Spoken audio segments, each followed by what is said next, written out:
नमस्कार दोस्तों, मैं हूँ क्रिस और मैं आज आपके लिए एक मूवी लेके आई हूँ जिसका नाम है तुम्बाड।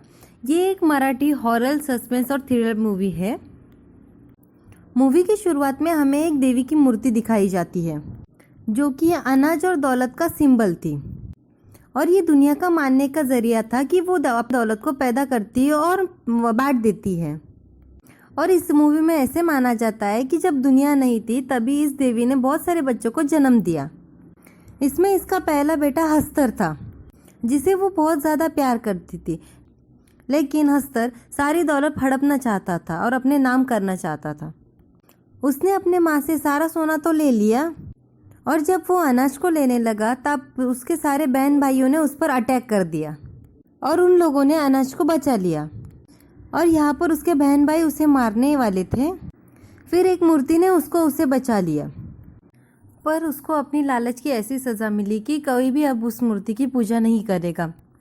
पर अब सालों गुजर जाते हैं और वो अभी वहाँ पर वो लोग उस जगह पर एक टेम्पल बना देते हैं और वो हस्तर की पूजा करने लगते हैं जिसकी पूजा करने से मना किया गया था। ये सब देख के उनके बाकी गॉडेस को गुस्सा आने लगता है। इस वजह से जिस जगह पर हस्तर का टेम्पल बनाया गया था, बाकी देवता ने उस जगह को अपने कर्ज में ले लिया था और इसी वजह से तुम्बाड में बहुत ज़्यादा बारिश चालू हो गई थी। अब काफ़ी साल गुजरने के बाद हमें तुम्बाड में एक औरत को दिखाया गया। अब वो औरत एक सरकार के वाड़े में आती है और यहाँ पर एक ही पंडित जिंदा था। यहाँ पर वो औरत आके उस पंडित से गोल्ड का कॉइन मांगती है, पर वो पंडित कहता है कि गोल्ड का कॉइन ऐसे ही नहीं मिलता, इसके लिए कुछ ना कुछ करना पड़ता है। अब सीन शिफ्ट होता है उसके दोनों बेटों की तरफ। इसके बड़े बेटे का नाम विनायक राव था और छोटे बेटे का नाम सुधाशील राव था। और यहाँ पर दोनों बेटे अपनी माँ का इंतज़ार कर रहे होते हैं क्योंकि वो डेली वाड़े पे जाया करती थी और आज वो काफ़ी ज़्यादा लेट हो चुकी थी। और यहाँ पर दोनों बेटे आपस में बात करने लगते हैं कि अब दादी को खाना कौन देगा। और अभी हमें पता चलता है कि इनके घर में एक बूढ़ी औरत रह रही थी और इस दादी की एज बहुत ज़्यादा थी। इसके बाद इसके दोनों बेटे दरवाजे को तोड़कर अंदर चले जाते हैं और थोड़ी ही देर बाद उनकी माँ भी आ जाती है। तभी उसका बड़ा बेटा उसकी माँ को पूछने लगता है कि क्या गोल्ड का कॉइन मिला। अगले सीन में हमें पता चलता है कि वो वाड़े पर रहने वाले ब्राह्मण की डेथ हो जाती है। यहाँ पर गोल्ड कॉइन मिलने की आशा खत्म हो जाती है। इसके लिए वो अपने दोनों बेटों को कहने लगती है कि अब हम लोग यहाँ पर नहीं रहेंगे। फिर उसका बेटा पेड़ पर चढ़कर खेल रहा होता है, तभी एकदम से उसका पैर फिसल जाता है और वो सीधा जाके नीचे पत्थर पर गिर जाता है। तभी उसकी माँ बैलगाड़ी पर बैठ के उसको वैद्य के पास लेकर जाने लगती है।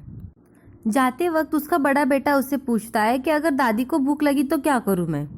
तब उसकी माँ कहती है कि उसको खाना दे, अगर वो ज़्यादा तंग करने लगे तो उसको कहना दादी सो जाना वरना अस्तर आ जाएगा, और वो फटाफट चली जाती है। फिर उसके बाद ऐसे ही होता है, दादी उठ जाती है और वो विनायक से कहने लगती है कि क्या तुम्हें खजाना चाहिए। और विनायक लालच के कारण दादी के रूम के अंदर चला जाता है। दादी उसे कहने लगती है कि सरकार के वाड़े में खजाना है। इससे पहले विनायक कुछ पूछता तभी दादी उसके ऊपर अटैक करने लगती है और दादी उसे पकड़कर मारने लगती है और वो दादी उसको कहती है कि आज मैं तुम्हें खा जाऊंगी। विनायक डर के मारे दादी को क्या बोलना है यही समझ नहीं पाता, वो उस नाम को भूल चुका होता है। दादी उसको अपने रूम में खींचकर उसकी गर्दन काटने के लिए अंदर ले जाती है और फाइनली विनायक को वो वर्ड याद आ जाता है जो था अस्तर आ जाएगा। वो दादी को कहने लगता है दादी सो जा वरना अस्तर आ जाएगा। ये सुनते दादी एकदम से सो जाती है। तभी वहाँ पर विनायक की माँ भी आ जाती है और विनायक को पता चलता है कि उसका छोटा भाई अब इस दुनिया में नहीं रहा। अब उसकी माँ उसको कहती है कि हमें यहाँ से फ़ौरन निकलना होगा। और सुबह होते ही ये लोग एक बोट में बैठकर वहाँ से चले जाते हैं। रास्ते में विनायक अपनी माँ से उस गोल्ड कॉइन के बारे में पूछने लगता है। गुस्से में आकर उसकी माँ उसे एक गोल्ड कॉइन दे देती है और विनायक कहने लगता है कि अगर हम लोग दादी को खाना नहीं देंगे तो वो ऐसे ही मर जाएंगी। और माँ से कहने लगता है कि दादी को खजाने का रास्ता पता है। उसकी माँ एकदम से डर जाती है और विनायक को कहती है कि तुम्हें मेरी कसम है, अगर तुम आज के बाद फिर कभी तुम्बाड आए तो। शायद उसकी माँ ने अपने छोटे बेटे को खोकर अपना सबक सीख लिया होगा, इसीलिए वो विनायक को भी यहाँ पर आने से मना करती है।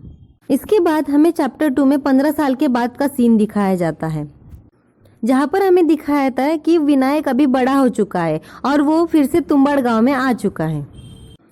क्योंकि अब भी उसके दिल में गोल्ड कॉइन का लालच था और इसीलिए वो सबसे पहले अपने घर में आता है और देखता है कि दादी आज भी जिंदा है और वो बहुत ज़्यादा खुश हो जाता है और वहीं पे बैठ के खाना पकाने लगता है और दादी से पूछता है कि सोने का रास्ता कहाँ पे है। और यहाँ पर दिखाया जाता है कि दादी के ऊपर एक बहुत बड़ा पेड़ उग चुका है और दादी की हालत बहुत ज़्यादा ख़राब हो चुकी है।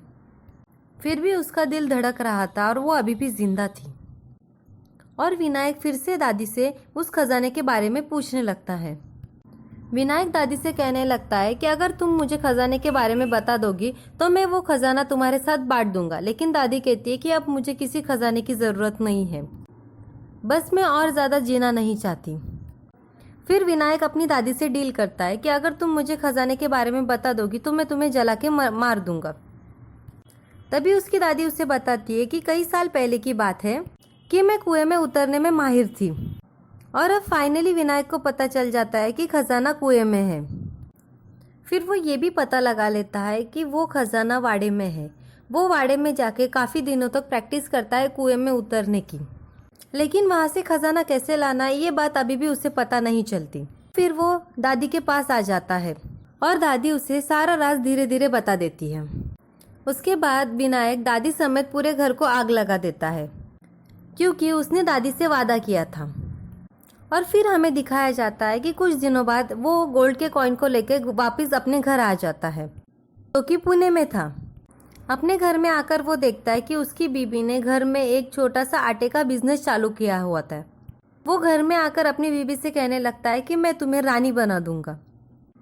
अब हमारे पास बहुत ज़्यादा पैसे आने वाले हैं और तुम्हें ये सब काम करने की कोई ज़रूरत नहीं है। हम बहुत ही जल्दी बहुत ज़्यादा अमीर होने वाले हैं। फिर अगले दिन विनायक अपनी हालत को ठीक करके उस पंडित के पास चला जाता है। इस पंडित से विनायक ने कर्जा लिया होता है। उसे वो गोल्ड की कॉइन दिखाता है और उसे पूछता है कि ये कॉइन कितने में जाएगी और उस कॉइन के बदले वो अपना कर्ज पूरा चुका देता है। फिर कुछ दिनों बाद विनायक फिर से तुम्बाड़ जाता है और वहाँ से कुछ सोने के सिक्के लेकर आता है। वो बार बार तुम्बाड़ जाता और सोने के सिक्के लेकर आता। ऐसे करते करते वो लोग काफ़ी अमीर हो चुके थे। धीरे धीरे उसने अपना घर और रहन सहन बदल दिया था। उसने खुद के लिए बाइक भी ले ली थी और इसी बीच उसको एक बेटा और 2 बेटियां हो जाती हैं। उसको इतना अमीर बनते देख उस पंडित के मन में भी लालच आ जाता है। फिर एक दिन पंडित विनायक के पास जाता है और उसे कहता है कि प्लीज़ तुम मुझे अपने काम में हिस्सेदार बना दो, मैं भी अमीर बनना चाहता हूँ। पर विनायक उसे साफ साफ मना कर देता है और वहाँ से निकाल देता है।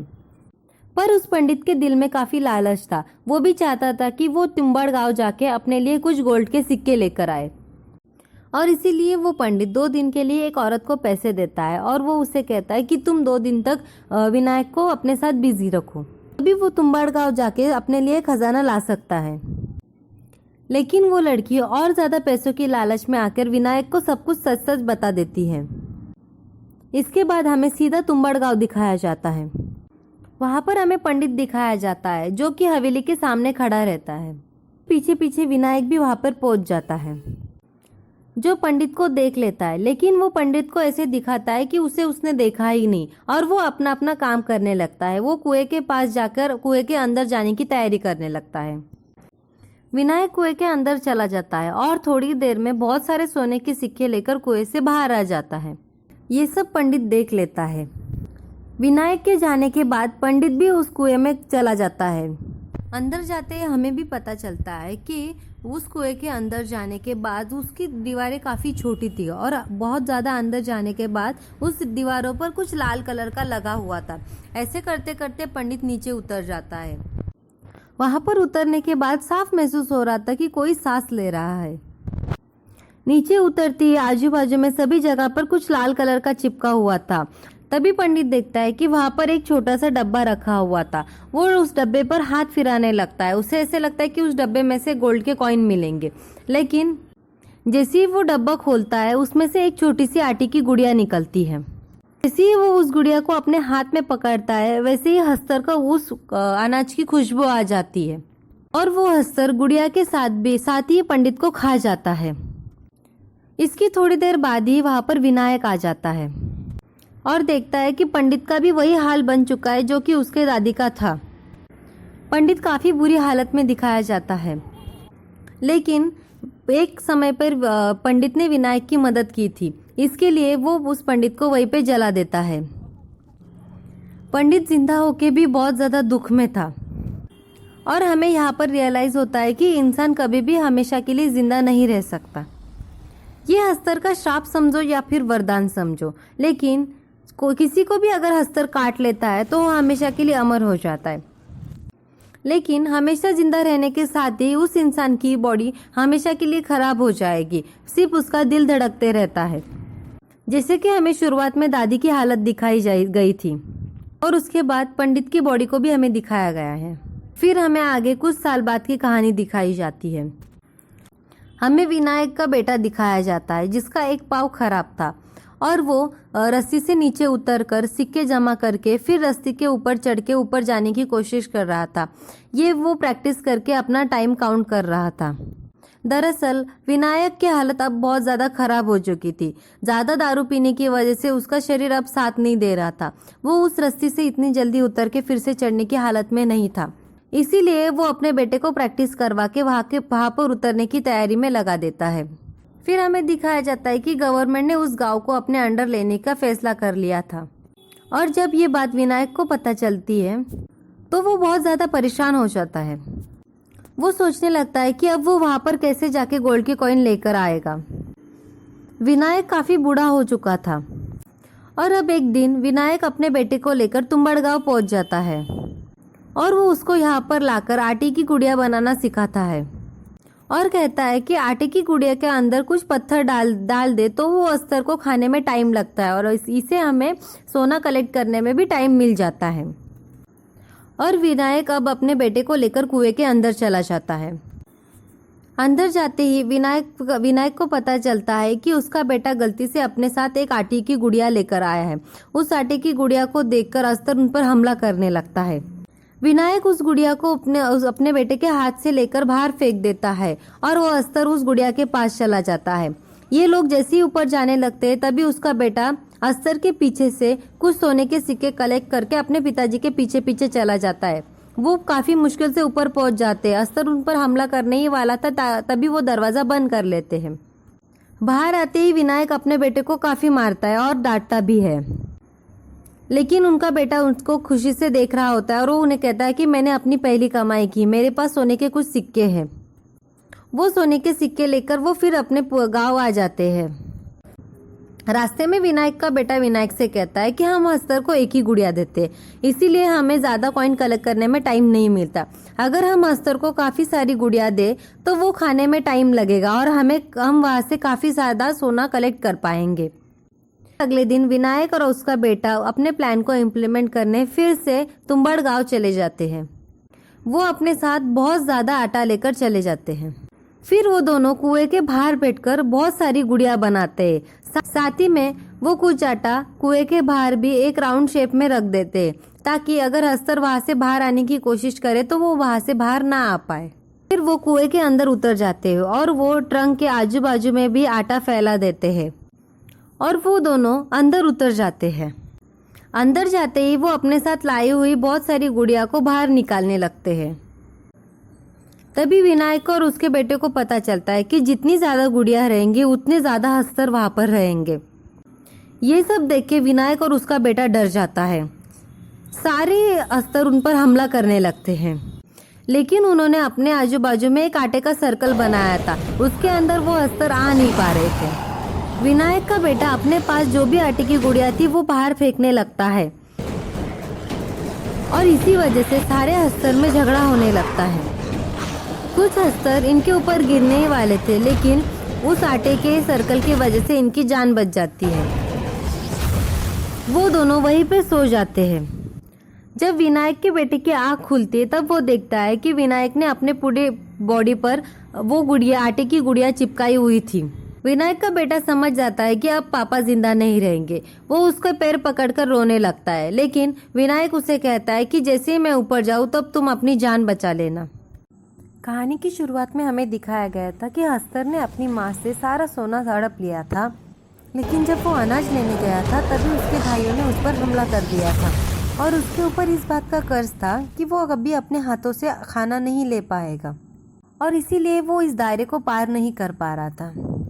और विनायक कुएं से बाहर आ जाता है। जैसे ही विनायक बाहर आता है सारे अस्तर उसके पीछे पीछे आने लगते हैं और इस घेरे से टच होकर सभी अस्तर उसके पीछे जाने की वजह से मर जाते हैं। फिर विनायक का बेटा भी पीछे पीछे उनके आने लगता है और वो बाहर निकल आता है और जब आके वो अपने फादर को देखता है तो विनायक की भी वही हालत हो चुकी थी जो कि ब्राह्मण की हुई थी और उसकी दादी की हुई थी। उसे भी विनायक को भी अस्तर का श्राप लग चुका था और वो यहाँ पर अपने बेटे को एक गोल्ड कॉइन की थैली दे देता है। विनायक के बेटे को याद आता है कि ये वरदान भी एक श्राप है, इतनी तकलीफदेह जिंदगी जीने से अच्छा मर जाना ही अच्छा है।